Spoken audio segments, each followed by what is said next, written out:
Assalamualaikum dan selamat datang ke Pala Bola News. Seperti biasa, Pala Bola News akan menjanjikan berita bola sepak terbaik kepada anda semua pada setiap hari.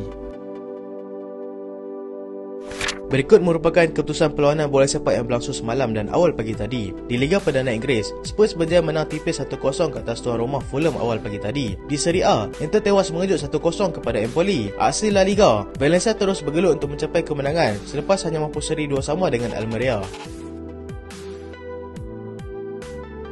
Frank Lampard akhirnya dipecat. Selepas beberapa spekulasi yang telah didengari sejak beberapa minggu ini, akhirnya Everton sah memecat pengurus pasukan mereka, iaitu Frank Lampard. Pemecatan dibuat atas faktor prestasi. Pasukan yang kini berada di bawah tahap seperti mana telah ditetapkan. Frank Lampard yang dipilih menjadi pengurus pasukan Everton pada musim lalu, berjaya membawa Everton untuk terus kekal bersaing dalam Liga Perdana Inggeris. Tetapi dia dilihat sangat sukar untuk mengembalikan prestasi pasukan seperti mana yang dia lakukan pada musim lalu. Everton kini sedang memantau Marcelo Bielsa untuk mengambil alih tugas yang telah ditinggalkan oleh Lampard ataupun Sindak yang sudah lama dikaitkan dengan tugas tersebut. Harry Kane samakan rekod jaringan sepanjang zaman di Spurs. Harry Kane berjaya membantu pasukannya untuk menghampiri ke kedudukan 4 terbaik Liga dengan menjadikan gol tunggal kemenangan ketika mereka menewaskan Fulham awal pagi tadi. Mereka bagaimanapun terpaksa bekerja keras menyerap segala tekanan yang diberikan oleh anak buah Marco Silva yang tidak jemu-jemu melakukan serangan sejak daripada awal minit lagi. Spurs dilihat lebih bernasib baik apabila berjaya memperoleh gol pada lewat separuh masa pertama. Sekaligus sudah cukup untuk mereka membawa pulang 3 mata dengan jaringan tersebut. Dengan jaringan tersebut, Harry Kane menyamai rekod jaringan legenda kelab mereka, Jimmy Greaves, dengan 266 gol. Inter gagal memanfaatkan tempat sendiri. Inter Milan berpeluang untuk memperbaiki kedudukan mereka dalam Liga, iaitu untuk memintas AC Milan di tempat kedua, tetapi gagal berbuat demikian selepas tewas tipis 1-0 ke atas Empoli awal pagi semalam. Inter nyata tidak cukup tajam dalam perlawanan ini dengan hanya 1 shot on target di sepanjang perlawanan. Lebih malang lagi apabila mereka kehilangan pemain pertahanan mereka, Milan Skriniar awal minit ke-40 selepas menerima kad kuning kedua. Kesempatan tersebut berjaya diambil Empoli yang berjaya menjadikan gol pada minit ke-66 permainan melalui Filippo Bandinelli. Inter kini berkongsi 37 mata dengan AS Roma yang kini sedang berada di tangga keempat Liga, dibezakan dengan jumlah jaringan sahaja. Gareth Bale akan sertai Golf Tour hanya selepas 2 minggu mengumumkan persaraannya daripada bola sepak. Gareth Bale diberitakan akan cuba untuk memperkembangkan bakatnya lagi dengan menyertai kejohanan golf antara yang paling berprestis dalam kalender jelajah di peringkat antarabangsa, iaitu US Open. Perkara ini disahkan sendiri oleh Gareth Bale yang sudah tidak sabar mahu menyertai kejohanan tersebut yang akan berlangsung di California pada awal bulan Februari nanti. Dia bagaimanapun akan menyertai dahulu AT&T Pebble Beach Pro Am sebelum dibenarkan untuk menyertai PGA Tour kerana Bale perlu bergelar pemain golf profesional terlebih dahulu. Manchester United akan ubah Stratford End. Manchester United sah akan menaik taraf stadium mereka di bahagian Stratford End dengan pembinaan akan dimulakan menjelang musim 2024-2025 nanti. United membuat keputusan tersebut selepas menerima beberapa cadangan daripada pihak penyokong mereka sendiri sejak beberapa tahun ini yang mencadangkan untuk memasang rail seating serta dedicated atmosphere section di Stratford End. Mereka juga telah pun bersetuju untuk bergantikan ruang duduk eksekutif di Stratford End kepada tempat duduk pemegang tiket bermusim di sana. Perubahan pada tempat paling ikonik di Old Trafford ini disambut dengan sangat baik oleh para penyokong mereka yang rata-rata semakin bersemangat selepas prestasi menarik yang ditunjukkan pasukan pada musim ini.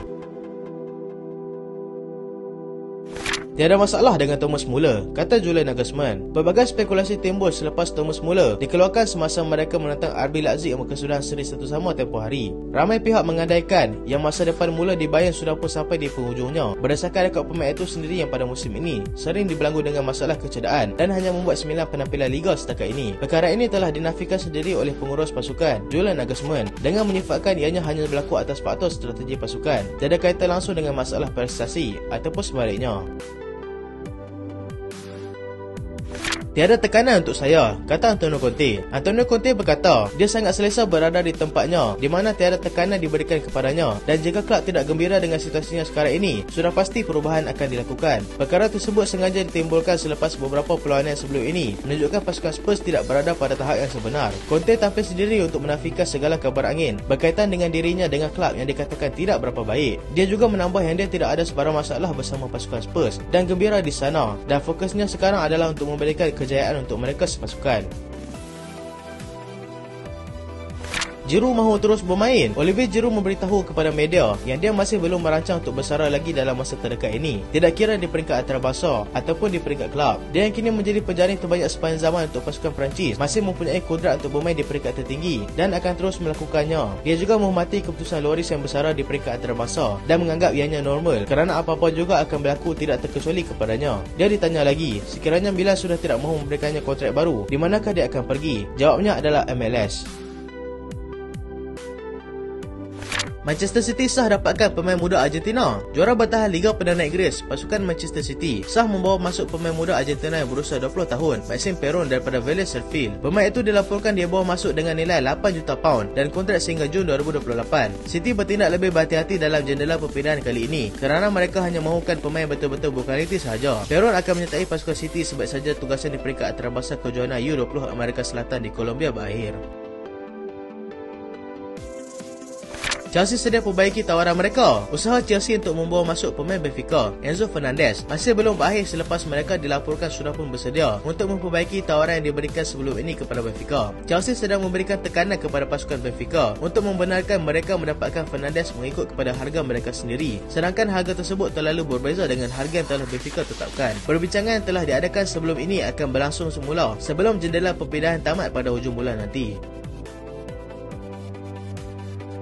Masa depan Milan Skriniar masih lagi samar. Pemain pertahanan Inter Milan, Milan Skriniar, masih belum membuat keputusan mengenai masa depannya bersama Inter Milan, sama ada mahu menyambung kontrak baru ataupun sebaliknya. Kontrak pemain tersebut hanya tinggal 6 bulan saja lagi di Inter, tetapi setakat ini masih belum ada lagi perjanjian yang akan dilakukan. Menurut kepada ejen pemain itu pula, dia melihat Skriniar berkemungkinan besar tidak akan menyambung lagi kontraknya bersama kelab Italia itu. Dan jika itu benar, Paris Saint-Germain akan cuba mendapatkannya secara percuma pada musim panas nanti. Selain Paris Saint-Germain, beberapa kelab daripada Liga Perdana Inggeris juga berminat untuk mendapatkan pemain antarabangsa daripada Slovakia itu.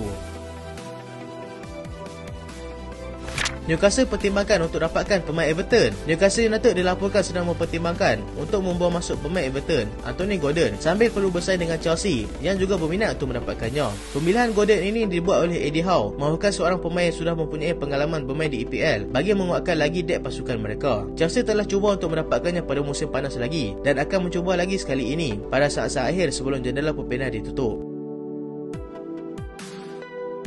Harry Kane sedia terima kontrak baru dengan Spurs. Penyerang prolifik pasukan Spurs, Harry Kane, akhirnya sudah mengeluarkan kenyataan yang dia sudah pun bersedia untuk menandatangani kontrak baru bersama Spurs, sekaligus menolak desas-desus spekulasi perpindahannya ke beberapa kelab ternama di Eropah. Perkara itu juga disahkan oleh wakilnya sendiri, di mana mereka tidak akan melakukan sebarang perbincangan dengan mana-mana kelab lagi, walaupun sudah dikaitkan dengan Bayern Munich dan juga Manchester United. So itulah berita untuk kali ini dan terima kasih sebab tonton sampai habis. Jangan lupa like, jangan lupa share, jangan lupa subscribe. Aku Solehan. Assalamualaikum.